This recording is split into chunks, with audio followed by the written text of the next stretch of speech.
এই দেখো, তুমি এখনো রেগে আছো আমার উপর। আমার রাগতে বয়ে গেছে আপনার ওপর। তুমি কিছুতেই বুঝছো না, খরচ বাড়ছে। আয় না বাড়লে চলবে কি করে রাজ্য? বিদেশে আমাকে যেতেই হবে। সব বুঝেছি, সব বুঝেছি। আপনার আমাকে অসহ্য লাগছে, তাই আপনি বিদেশে যাচ্ছেন, তাই তো? তুমি আমায় ভুল বুঝছো। রাজ্য চালাতে অর্থের প্রয়োজন আছে। কেন এতদিন রাজ্য বুঝি চলছিল না?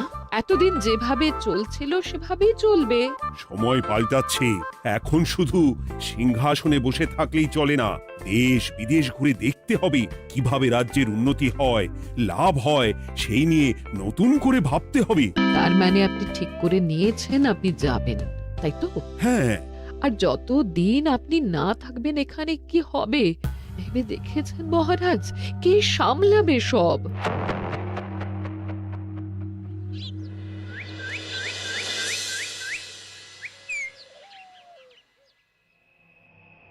চিঠি?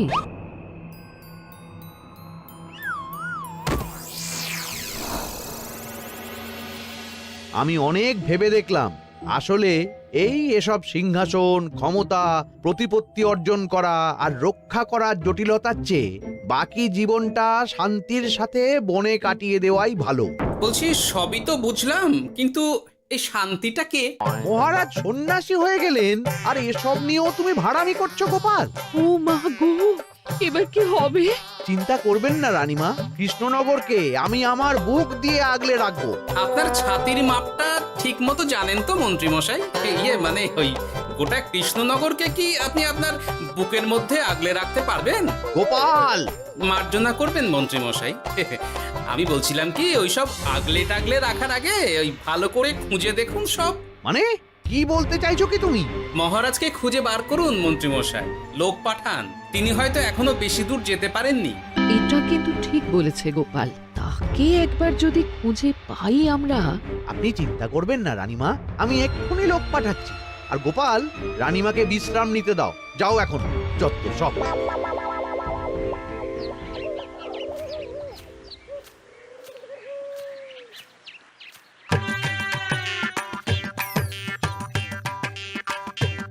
ওই গো, গেলে কই? এক ঘটি জল দাও দেখি।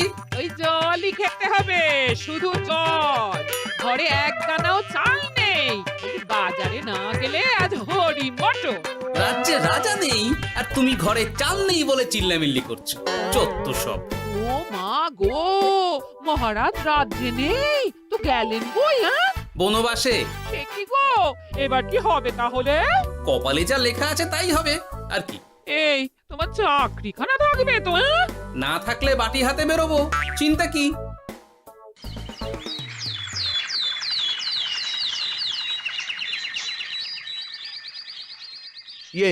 মহারাজ যখন নেই তখন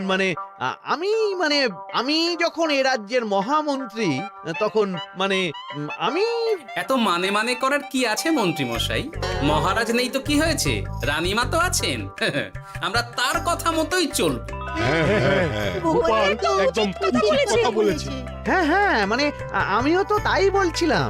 মহারাজ যখন নেই তখন রানীমার নির্দেশ মতোই তো আমাদের সামলাতে হবে সব।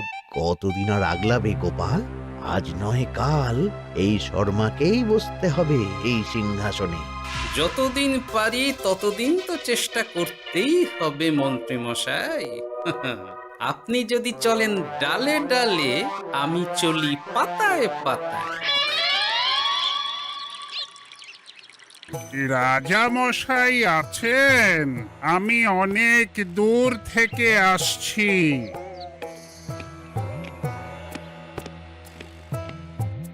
মন্ত্রীমশাই, একজন সাধু এসেছেন রাজামশাইয়ের সঙ্গে দেখা করতে। বলছেন অনেক দূর থেকে এসেছেন। জানো না মহারাজ এখন নেই? যাও, চলে যেতে বলো ওকে। মহারাজ নিরুদ্দেশ। এই মুহূর্তে সত্যিই যদি কোনো প্রাজ্ঞ সাধু বাবা রাজবাড়িতে তার পায়ের ধুলো দেয়, বলা তো যায় না যদি মহারাজের হদিস তিনি দিতে পারেন। ঠিক ঠিক, একদম ঠিক বলছেন পণ্ডিত মশাই। বেশ বেশ, ডেকে আনো তাকে, দেখি সে কি বলে। মহারাজ, আমার প্রণাম নেবেন। উনি মহারাজ নয়, উনি মন্ত্রী। আসুন সাধু বাবা, আসুন, আসন গ্রহণ করুন।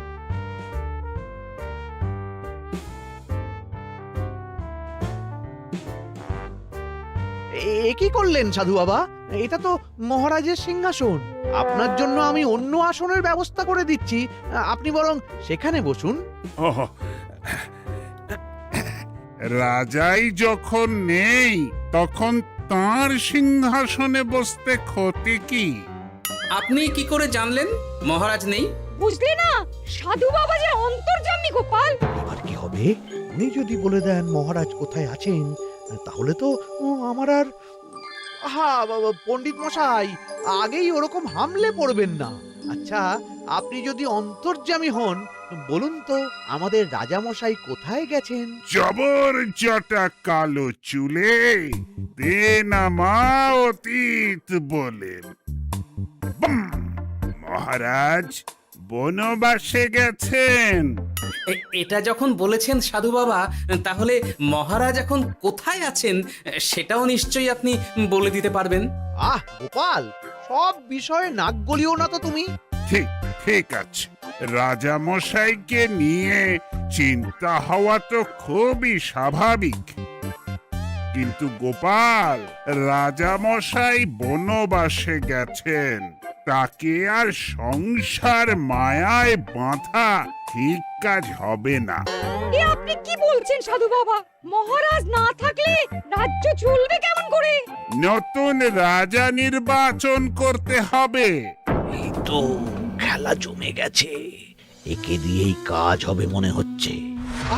সাধু বাবা, এসব নিয়ে নয় পরে আলোচনা করা যাবে। এই কে আছো? সাধু বাবার পা ধুইয়ে দাও ভালো করে। না, বিষয়টা ঠিক সুবিধের মনে হচ্ছে না। আহা মন্ত্রী, করেছ কি? আমি সাধু মানুষ, এত খেতে পারি কি? ও বললে হবে না সাধু বাবা, আপনার জন্য নিজে দাঁড়িয়ে থেকে মহারাজের খাস হালুই করকে দিয়ে রাঁধিয়েছি সব। এ দেখুন না একটু, অমৃত অমৃত।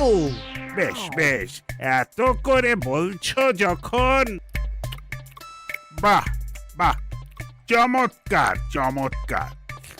আমি জানি তো যে এমন খাবার আপনি আগে কখনো খাননি। তা বটে বটে, ভেবেছিলাম কটা দিন বিশ্রাম নিয়ে চলে যাব। এখন দেখছি যা আদর আতিথেয়তা শুরু করেছো তোমরা, তাতে তো মাস কয়েক কাটিয়ে না গেলে আমারই লোকসান হবে। থাকুন না, থাকুন, যতদিন ইচ্ছা থাকুন। আমার ইচ্ছা অনুযায়ী সব চললে তো ওই গোপালের জায়গায় আপনাকেই সবার মহারথী করে রেখে দিতাম চিরকাল। এসব কি বলছো মন্ত্রী? কেন, পরিকল্পনাটা মন্দ নাকি? আমি হব এই রাজ্যের নতুন রাজা, আর আপনি হবেন আমার রাজসভার প্রধান মহারথী। বটে, কাজটা খুব একটা কঠিন না। মহারাজ বনবাসে, আর আপনি নিজেই তো বললেন তাকে ফিরিয়ে আনাও ঠিক হবে না। তাহলে তা বলেছি, কিন্তু বাকি অন্যান্য সভাসদেরা আছে, তারা তো। আরে ছাড়ুন তো ওদের কথা।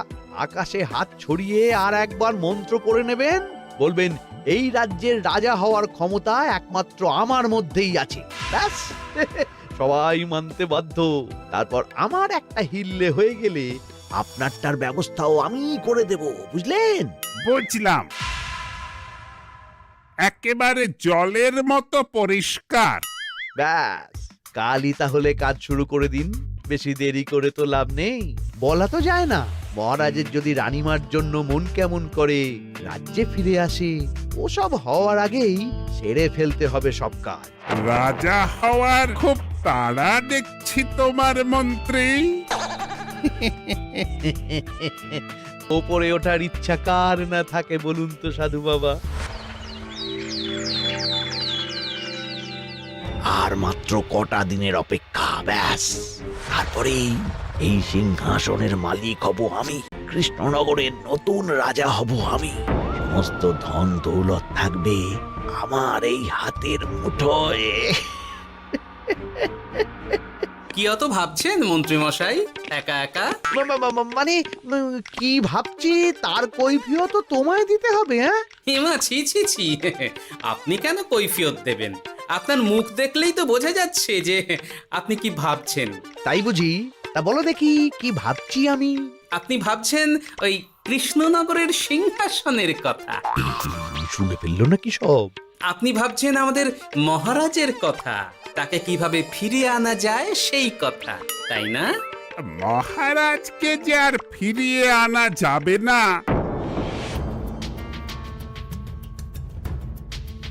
সে কথা তো আগেই বলেছি। তাই যদি হয় সাধু বাবা, আপনি এর একটা কিছু বিহিত করুন, না হলে রাজা ছাড়া রাজ্য। ঠিক বলেছ, রাজা রাজ্য, নুন ছাড়া তরকারি, আলো ছাড়া দিন, জল ছাড়া জীবনের মতো। তাই যত দ্রুত সম্ভব নতুন রাজা নিয়োগ করা দরকার। কিন্তু এ বিষয়ে সিদ্ধান্ত নেওয়ার আগে রানীমার সাথে কথা বলা জরুরি। তার চেয়েও জরুরি একটা কাজ আগে করা দরকার। কিসের কথা বলছেন মন্ত্রী মশাই? গোপালের বহিষ্কার। এ আপনি কি বলছেন মন্ত্রী মশাই?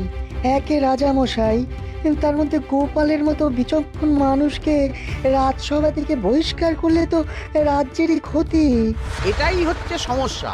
এই কক্ষে যার যেটা কাজ নয় সে সেটা নিয়ে বেশি চিন্তিত। তুমি বিজ্ঞানী, তুমি বিজ্ঞানে মন দাও, রাজকাজ আমার দায়িত্ব। তাহলে এরকম সিদ্ধান্ত নেওয়ার আগে সবার সাথে আলোচনা করা দরকার। কোনো দরকার নেই, আমি যা বলেছি তাই হবে। রাজ্যের ব্যয়ভার বাড়ছে, এই মুহূর্তে কোনো ভাঁড়কে অযথা বেতন দিয়ে পোষার কোনো মানে হয় না। তাই গোপালেরও কাল থেকে রাজসভায় আসার কোনো দরকার নেই। সবই আমি বুঝতে পারছি মন্ত্রী মশাই। বেশ, আপনি যখন বলছেন, এই আমার শেষ দিন রাজসভায়, চলি সবাই, ভালো থাকবেন।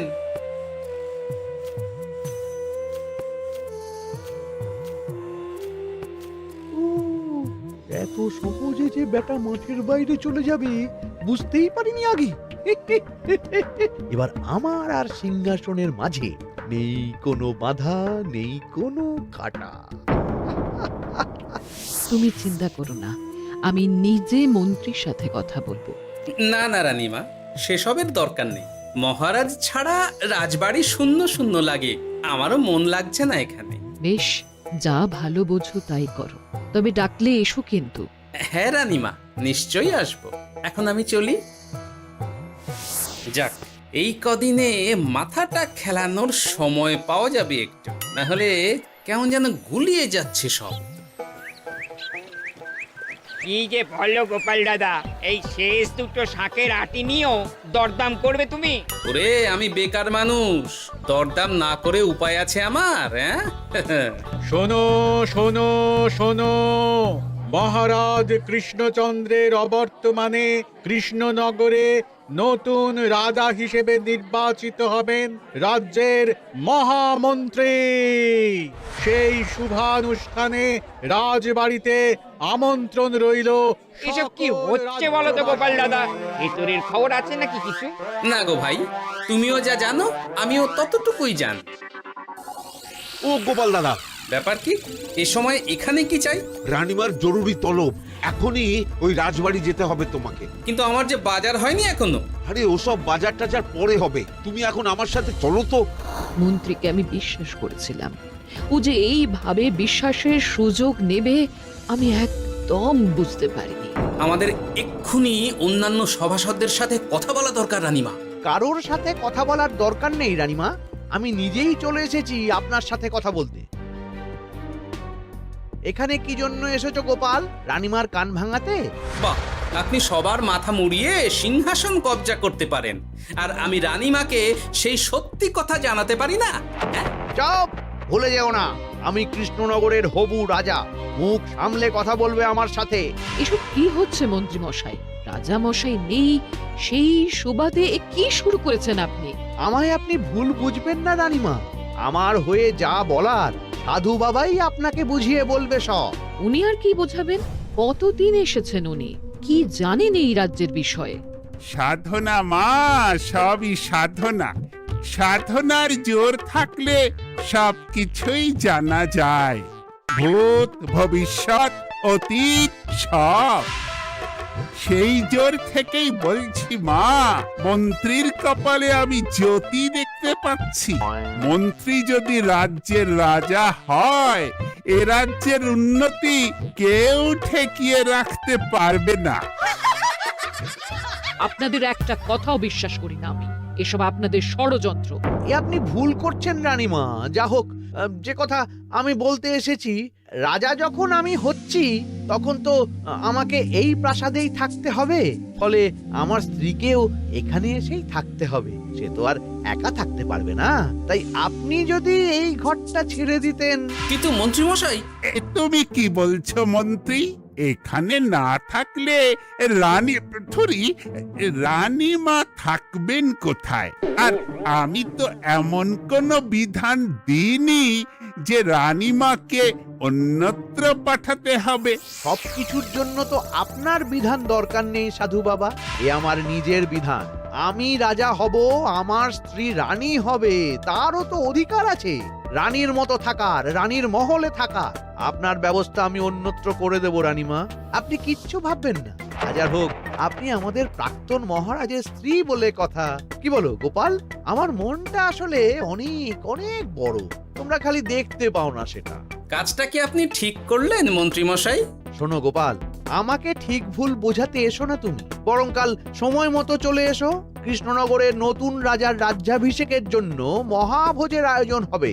যতদিন পাচ্ছ খেয়ে নাও পেট ভরে।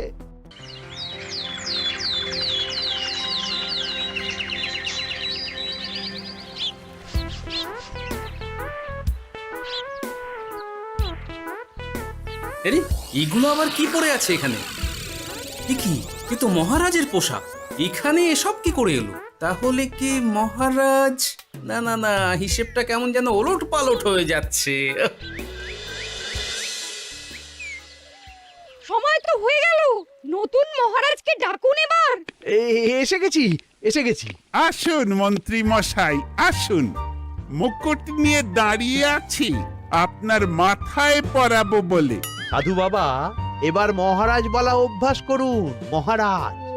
মহারাজের হদিশ পাওয়া গেছে মন্ত্রী মশাই, মহারাজের হদিশ পাওয়া গেছে। এই কি স্বপ্নের কথা?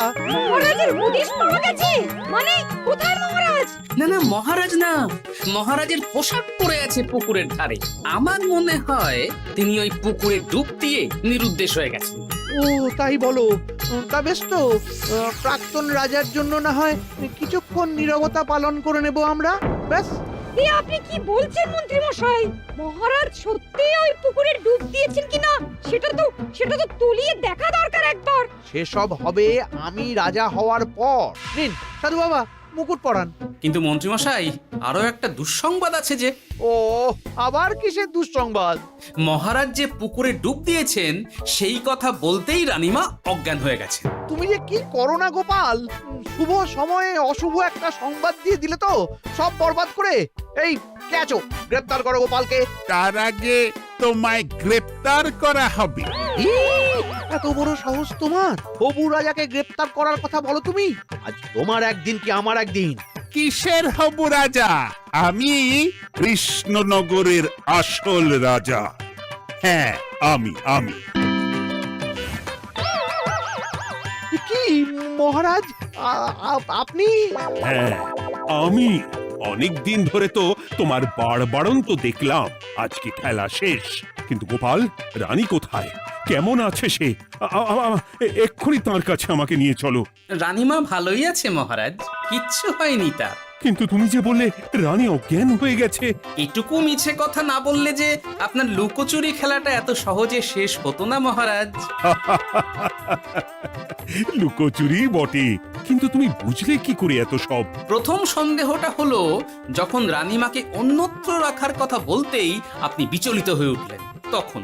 তারপর পুকুর পাড়ে আপনার পোশাক, ব্যাস এটুকুই, আর কিছু নয়। আর প্রথম দিন রাজসভায় এসেই সোজা সিংহাসনে চড়ে বসা, ব্যাস। একে একে 2 আর 2 2 4 করে ফেললাম। তারপর মনে হলো রানীমার প্রতি টান ফিরিয়ে আনতে পারে আপনাকে আপনার আসল রূপে। তাই এই মিছে কথা। অধমের অপরাধ মার্জনা করবেন মহারাজ। গোপাল, তোমার তুলনা নেই। কিন্তু মহারাজ, আপনি কেন এই ছদ্মবেশ নিয়েছিলেন তার আসল উদ্দেশ্যটা কিন্তু এখনো আমার কাছে পরিষ্কার হয়নি পুরোটা। আসলে আমি পরীক্ষা করছিলাম, বুঝলে, কিসের পরীক্ষা মহারাজ? যে আমার অনুপস্থিতিতে কেই রাজ্য চালাবে তার পরীক্ষা। এবং আমি ঠিক করেছি যে কদিন ব্যবসার কাজে আমি বাইরে থাকব, ততদিন রানীর পরামর্শ মতো সমস্ত কিছু সামলাবে গোপাল। জয় মহারাজ কৃষ্ণচন্দ্রের জয়। আর আমি মহারাজ? তুমি থাকবে পেয়াদা। এ কি শুধু জল আর ভাত?